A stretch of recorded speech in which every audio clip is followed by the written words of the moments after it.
Dictation will start in 5 seconds.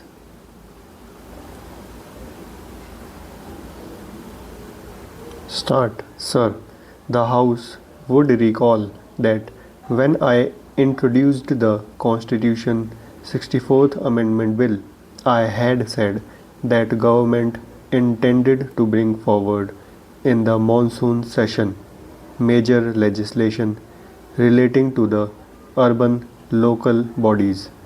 We are now fulfilling that commitment. Already, in common parlance, the bill I introduced in the last session is called the Panchayati Raj Bill, and this the Nagarpalika Bill. Allow me, sir, to use these familiar names rather than the somewhat difficult official titles. The Nagarpalika Bill supplements the Panchayati Raj Bill. The theme of this bill is the same as that of the other. Constitutional sanction for maximum democracy and maximum devolution, even as we see the strengthening of the Panchayati Raj system as the key to eliminating the power brokers from the life of rural India. So, do we see this bill as the key instrument for reducing and eventually eliminating the role of the power brokers in urban India?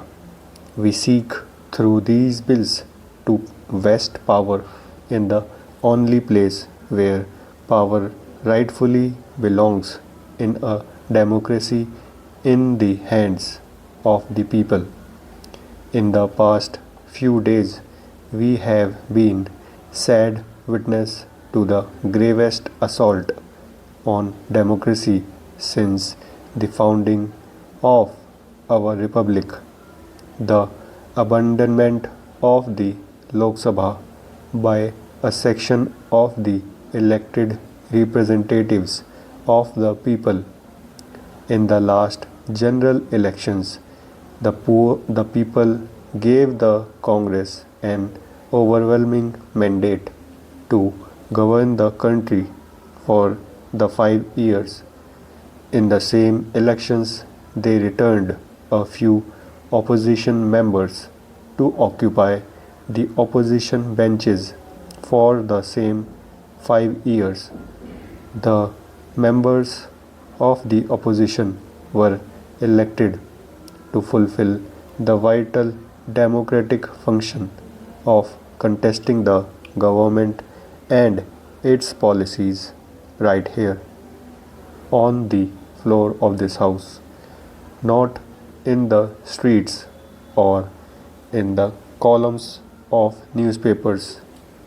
We respect those democratic and independent minded members of the opposition who are here with us today to democratically debate the issues of fundamental national importance which I shall be raising.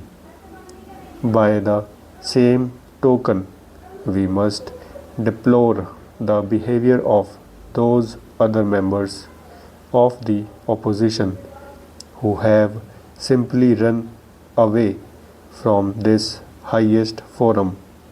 They have abused this noble institution. They have violated their mandate. They have betrayed their constituents. They have eroded democracy itself. Why have they tried to destroy democracy in Parliament? I have no doubt that it is primarily because they could not bear to see democracy prosper here. The people will, of course, consign to the dustbin of history those who have resigned the seats to which they were elected to the present Lok Sabha. Yet This only increases the responsibility of those of us who have remained in this house to strengthen the foundations of our democracy. Democracy in Parliament and in the state legislatures remains fragile so long as the roots of our democracy do not reach down to the villages and mohallas where the people live. Our constitution detailed the provision for democracy in parliament and in the state legislatures. Therefore, democracy in these institutions has survived every vicissitudes and flourished. However, our constitution did not make democracy in local self-government a constitution obligation, and so democracy in the panchayats and nagarpalikas has withered at the roots. With these two bills, we shall ensure that the democracy at the grassroots lives. No longer will democracy in local self-government be a passing political pastime. Through these bills, democracy in local self-government becomes a solemn constitutional obligation, an obligation that can neither be outcasted nor flouted for reasons of expediency or indifference. We wanted to come to this house only after consulting all the chief ministers. Tragically, but in keeping with their position to avoid democratic discussions, all but two of the non-Congress chief ministers stayed away from the discussions. Many of them refused to let the elected representatives of their parties participate in the Nagarpalika Sammelans, and I believe one of them has dismissed some of those who participated in those discussions. They denied permission to their municipal officers to attend the conference of municipal officers called by the Ministry of Urban Development. We have done our best. We have done all we can to involve them in a nationwide debate. They say there must be consensus before the Constitution is amended, but refuse to come for a discussion. How can a consensus be forged without dialogue? Their non cooperation notwithstanding, we came to Parliament at the end of the widest and most intensive series of consultations undertaken in the history of independent India.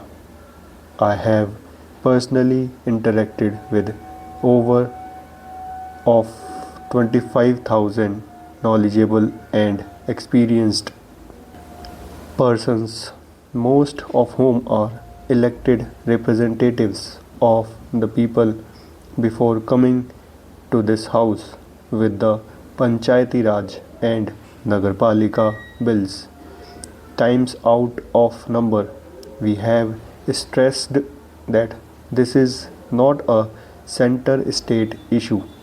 Why should the constitutional enshrinement of democracy in the panchayats be a bone of contention between the center and the states? Why should reservations for the scheduled castes and the scheduled tribes and women be a matter of confrontation between the center and the states.